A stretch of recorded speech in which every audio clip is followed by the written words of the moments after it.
achos dwi'n gallu cwtsio nhw a mae hynna'n gwneud fi yn hapus a weithiau pam dwi'n drist mi yn gwneud fi lot gwell. Dwi'n gallu bod yn llonydd achos mae yna ddim lot o bobl a dwi'n gallu darllen llyfrau.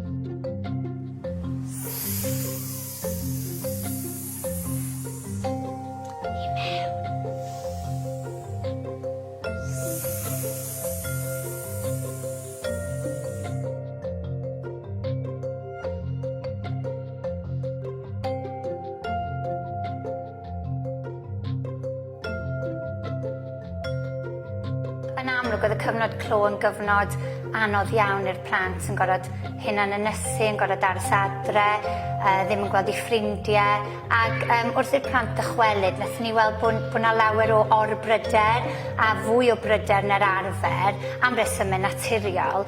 Mae angen lle mewn ysgol, dwi'n teimlo, ar gyfer i'r plant allu mynd i ymlacio, i ddod i nabod nhw eu hunain ac i allu delio gyda emosiynau.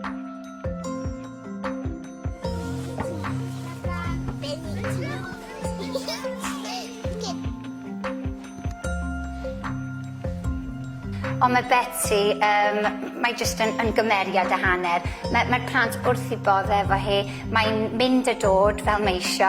A mae'r plant yn cael boddhad o edrych ar ôl Betsy, gofalu amdani. Yn enwedig yr rhai oedd yn gweld hi'n anodd darllen a ffocysu.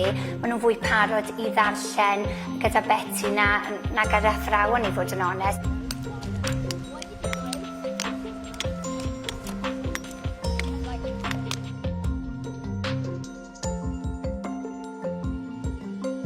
Dwi'n teimlo'n gry, mae'r plant angen bod yn hapus mwyn dysgu ac dwi yn gweld wrth i ni roed y pethau yma mewn lle yn yr ysgol bod hapusrwydd y plant bendant wedi gwella ers iddyn nhw ddychwelyd i'r ysgol. Pam wyt ti'n licio mynd i'r ystafell Synhwyraidd? I ymlacio pam dwi'n teimlo chydig yn grac. Wyt ti'n teimlo'n grac weithiau? Weithiau.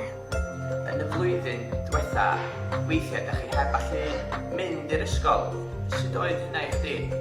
Oedd yn gwneud fi deimlo'n chydig yn drist. Pa mor hapus